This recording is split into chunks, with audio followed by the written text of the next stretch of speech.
ناظرین کرام، السلام علیکم ورحمۃ اللہ وبرکاتہ۔ صفا آن لائن کے خصوصی پروگرام آداب زندگی میں آپ کا خیر مقدم ہے۔ آج میں اس سلسلے میں بات کرنا چاہتا ہوں کہ کسی شخص کو دوسرے کو تکلیف نہیں پہنچانی چاہیے۔ اس دنیا کے اندر جو بھی انسان بستے ہیں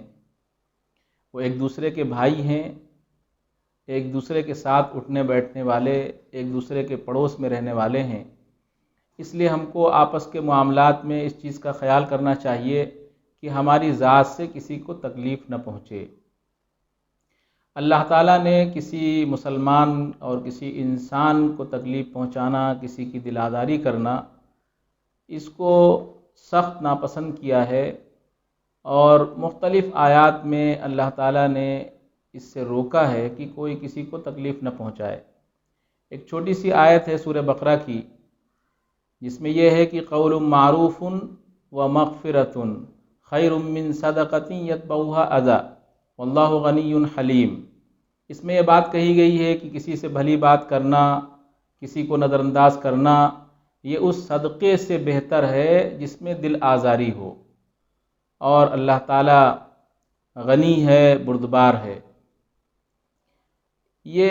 اس میں جو باتیں بتائی گئیں، جو اس آیت کے اندر جو بات کہی گئی، وہ بہت ہی واضح بات ہے کہ اگر ہم کسی کے ساتھ نیکی اور بھلائی بھی کرتے ہیں، کسی کے ساتھ صدقہ کرتے ہیں، کسی کے ساتھ خیر کا معاملہ کرتے ہیں، لیکن اگر ہمارے کسی عمل کی وجہ سے اس کی دل آزاری ہوتی ہے تو یہ اللہ تعالیٰ کو محبوب نہیں ہے۔ اسی کے ساتھ ساتھ ہم سیرت میں دیکھتے ہیں، آپ صلی اللہ علیہ وسلم کی زندگی میں دیکھتے ہیں، صحابہ کرام رضوان اللہ علیہم اجمعین کی زندگی میں دیکھتے ہیں، تو ان کی زندگی میں بھی ایک دوسرے کے مراتب کا خیال، ایک دوسرے کا لحاظ، کسی کو کسی سے تکلیف نہ پہنچے، اس کا بڑا لحاظ پایا جاتا ہے۔ اور اس کے مختلف واقعات بھی ہیں۔ ایک واقعہ بہت مشہور ہے کہ کسی شخص نے مسجد میں پیشاب کر دیا، صحابہ بہت ناراض ہوئے اور اس کو مارنا بھی چاہا انہوں نے، لیکن آپ صلی اللہ علیہ وسلم نے صحابہ کرام کو روک دیا۔ صحابہ کرام کو روک دیا اور کہا اس پر پانی ڈال دو، اور پھر بعد میں اس کو سمجھایا۔ تو وہ یہ سمجھتے تھے کہ اس شخص نے نادانی میں اور غفلت میں ایسا کیا ہے، اس کو اس کا علم نہیں تھا، اس لیے آپ صلی اللہ علیہ وسلم نے صحابہ کرام کو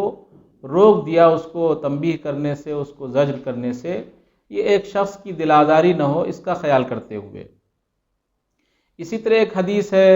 عن ابی ہریرہ رضی اللہ عنہ قال قال رسول اللہ صلی اللہ علیہ وسلم اتدرون ما المفلس قالوا یا رسول اللہ المفلس منا من لا درہم له ولا متاع۔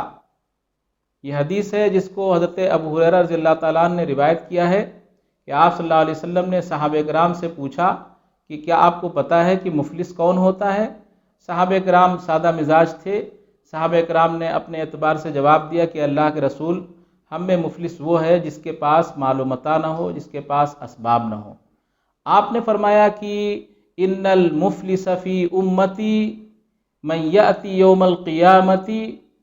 ہمارے درمیان، ہماری امت میں مفلس وہ شخص ہے جو قیامت میں اس حال میں آئے کہ من یأتی یوم القیامت بصلاۃ و صیام و زکوٰۃ، قیامت میں ایسی صورت میں آئے کہ اس نے خوب نماز پڑھی ہو، اس نے خوب روزہ رکھا ہو، اور وہ پابندی کے ساتھ زکوٰۃ ادا کرتا ہو، یہ تمام چیزیں وہ کرتا ہو، لیکن اس کے باوجود آپ نے فرمایا کہ ایسا شخص اگر کسی کی دل آزاری کی ہے تو اس کی جو نیکیاں ہیں وہ نیکیاں اس سے لے لی جائیں گی، اور جس کے اوپر ظلم کیا ہوگا، جس کے ساتھ زیادتی کی ہوگی، اس کی نیکیوں کو اسے دے دیا جائے گا۔ فَيُعْطَى هَذَا مِنْ حَسَنَاتِهِ وَهَذَا مِنْ حَسَنَاتِهِ، اس کی نیکیوں کو، اس کے اجر کو ان لوگوں کو دے دیا جائے گا جس کے اوپر ظلم کیا ہوگا اس نے، اور اس کے بعد بھی اگر دیکھا جائے گا کہ ان لوگوں کے حسنات میں ابھی کچھ کمی ہے تو پھر جو ہے ان کی خطایا کو، ان کی غلطیوں کو اس شخص کے اوپر ڈال دیا جائے گا۔ اخذ من خطایاہم فطرحت علیہ، ان کی جو خطائیں ہوں گی ان کو اس شخص کے اوپر ڈال دیا جائے گا، وَطُرِحَ فِي النَّارِ، اور اس کو دوزخ کے حوالے کر دیا جائے گا۔ تو ان احادیث کے ذریعے اور سیرت کے ذریعے بھی ہم کو یہ معلوم ہوتا ہے کہ ہم کو کسی کو تکلیف نہیں پہنچانی چاہیے، کسی کو ستانا نہیں چاہیے۔ اب ہم غور کریں کہ اس دنیا کے اندر ہمارے ذریعے، ہمارے واسطے سے اگر کسی کو تکلیف پہنچتی ہے اور کسی کی دل آزاری ہوتی ہے تو عموماً اس کی دو قسمیں ہو سکتی ہیں۔ ایک یہ ہے کہ ہم اس کے دل کو تکلیف پہنچائیں، اور دل کو جو تکلیف پہنچائی جاتی ہے وہ عموماً بات کے ذریعے زیادہ تکلیف پہنچائی جاتی ہے، اور ایک وہ یہ ہے کہ ہم اس کے جسم کو تکلیف پہنچائیں، اس کو ماریں۔ تو یہ جو تکلیف ہوتی ہے اس میں ہاتھ کا استعمال ہوتا ہے۔ تو دونوں چیزیں آپ صلی اللہ علیہ وسلم نے پسند نہیں کی اور لعنت بھیجی ایسے شخص کے اوپر۔ یعنی جو حدیث ہے، بہت مشہور حدیث ہے کہ صحابہ نے پوچھا کہ مسلمان کون ہے، تو آپ نے فرمایا المسلم من سلم المسلمون من یدہ ولسانہ، مسلمان وہ ہے کہ جس کی زبان سے اور جس کے ہاتھ سے مسلمان محفوظ رہیں۔ تو زبان سے اور ہاتھ سے، زبان کا استعمال ہوتا ہے، کسی کو برا بھلا کہہ دیا، کسی کو گالی دے دی، کسی کے اوپر الزام لگا دیا، یہ زبان کا استعمال ہوتا ہے۔ اور ہاتھ کا استعمال عموماً مارنے کے لیے ہوتا ہے، کسی کو مارا۔ جو حدیث گزری اس سے پہلے اس میں یہ باتیں بھی آئی ہیں کہ شتم ھذا وقذف ھذا وسفک دم ھذا وضرب ھذا، یعنی اس آدمی کے اعمال ایسے تھے کہ اس نے کسی کو مارا، کسی کے اوپر الزام لگایا، کسی کے اوپر تہمت لگائی، اس طرح کے اعمال کیے۔ تو میں یہ کہنا چاہتا ہوں کہ ہاتھ سے مارنا، جسم کو تکلیف پہنچانا، یہ تو بہت دور کی بات ہے، اس کو تو سوچا نہیں جا سکتا ہے۔ اور اس حدیث میں جو آپ صلی اللہ علیہ وسلم نے من یدہ کہا ہے، ہاتھ کے بارے میں کہا ہے، تو محدثین یہ فرماتے ہیں کہ یہاں پر ہاتھ سے مارنا مراد نہیں ہے، بلکہ بعض مرتبہ ایسا ہوتا ہے کہ ہم کسی کی طرف اشارہ کرتے ہیں اور اشارے کے ذریعے اس کی برائی کرتے ہیں، اشارے کے ذریعے اس کا مذاق اڑاتے ہیں، اشارے کے ذریعے اس کے دل کو تکلیف پہنچاتے ہیں، تو یہ بھی گویا کہ زبان سے اس نے کچھ کہا اور ہاتھ سے اشارہ کر دیا۔ تو اب یہ ایسی چیز ہے، کسی کو تکلیف پہنچانے سے اس کی کیا کیفیت ہوتی ہے، اس کے اوپر کیا گزرتی ہے، اس کے اوپر کیا بیتتا ہے، ہر شخص کو کسی سے تکلیف پہنچتی ہے، اور ہر شخص یہ جانتا ہے کہ جب کسی دوسرے سے تکلیف پہنچتی ہے تو اس کے اوپر کیا بیتتا ہے۔ اس لیے وہ بھی اس چیز کی کوشش کرے کہ اس کے ذریعے کسی کو تکلیف نہ پہنچے۔ جیسے ہم کسی کی طرف سے پہنچی ہوئی تکلیف کو برداشت نہیں کر پاتے ہیں، اسی طرح ہمارے ذریعے کسی کو تکلیف نہ پہنچے، اور تکلیف پہنچنے کے بہت سے اسباب ہو سکتے ہیں۔ اس لیے احادیث میں خاص طور سے پڑوسیوں کے حقوق کو بتایا گیا، اور ہم یہ دیکھتے ہیں کہ معاشرے کے اندر، سوسائٹی کے اندر پڑوسیوں سے آپس میں نہیں بنتی ہے، پڑوسیوں سے نبھانا اور نباہ کرنا بڑا مشکل ہوتا ہے۔ تو گویا کہ ایک پڑوسی کو دوسرے پڑوسی سے تکلیف پہنچ رہی ہے کسی وجہ سے، اور آپس میں دونوں کے اندر جو معاملات ہونے چاہیے وہ معاملات نہیں ہوتے ہیں، تو ہم اس کے اوپر غور کریں کہ ہمارے پڑوسی کو ہم سے کس بات کی وجہ سے تکلیف پہنچ رہی ہے۔ اسی طرح اپنے رشتہ داروں میں، اپنے اعزاء میں، اپنے دوست احباب میں، اپنے ملنے جلنے والوں میں، اور اپنی آبادی میں، خواہ وہ کسی کی بھی آبادی ہو، ہمارا کوئی بھی عمل ایسا نہ ہونا چاہیے کہ ہمارے اس عمل کے ذریعے کسی کے دل کو تکلیف پہنچے، کسی کے بدن کو، جسم کو تکلیف پہنچے۔ یہ تو بہت دور کی بات ہے، اس کے بارے میں تو تصور نہیں کرنا چاہیے، لیکن کسی کے دل کو تکلیف پہنچے اور دل میں چوٹ لگے، یہ بہت ہی ایسی چیز ہے جو اللہ اور اس کے رسول کے نزدیک ناپسندیدہ ہے، اور میں نے کہا کہ لعنت بھی وارد ہوئی ہے۔ اس لیے ہم دیکھیں کہ صحابہ کرام کے آپس کے معاملات کیسے تھے، آپس میں ایک دوسرے کے ساتھ خیر کرنا، خیر کے معاملات کرنا، ایک دوسرے کی بھلائی کے بارے میں سوچنا، اور اگر کبھی کوئی ایسا واقعہ پیش آ گیا کہ کسی نے کسی کی دل آزاری کی تو فوراً اس کو ٹوک دیا گیا۔ حضرت ابو ذر غفاری کے بارے میں ہے کہ انہوں نے حضرت بلال حبشی کے سلسلے میں کچھ ایسی بات نکل گئی جس سے ان کے دل کو تکلیف پہنچی، تو آپ نے فوراً ان کو تنبیہ کی اور کہا کہ کیا تمہارے اندر سے ابھی جاہلیت نہیں گئی؟ تو زبان سے بھی اگر کسی کلام کے ذریعے، کسی بات کے ذریعے اگر کسی کو تکلیف پہنچ رہی ہے،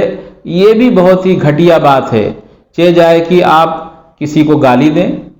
چہ جائے کہ آپ کسی کے اوپر الزام لگائیں، کسی کے اوپر تہمت لگائیں، اور محض قیاس کی وجہ سے، محض خیال کی وجہ سے کہ اس نے ایسا کیا ہوگا، اس نے ایسا کہا ہوگا، آپ اس کے بارے میں غلط باتیں لوگوں کے اندر عام کریں، یہ بہت ہی گھٹیا بات ہے۔ اس لیے ہم کو اپنی زندگی کے اندر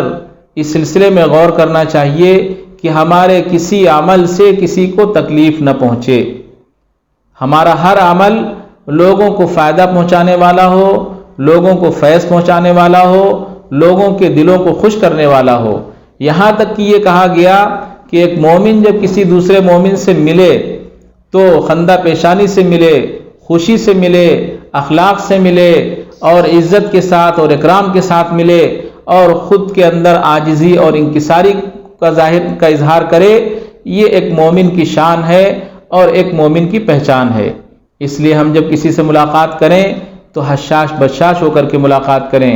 ایسا ہو کہ اس کے سلسلے میں ہمارے دل کے اندر کوئی بات نہیں ہے، ہم کو پورا انشراح ہے، اور وہ ایک ہمارا بھائی ہے، وہ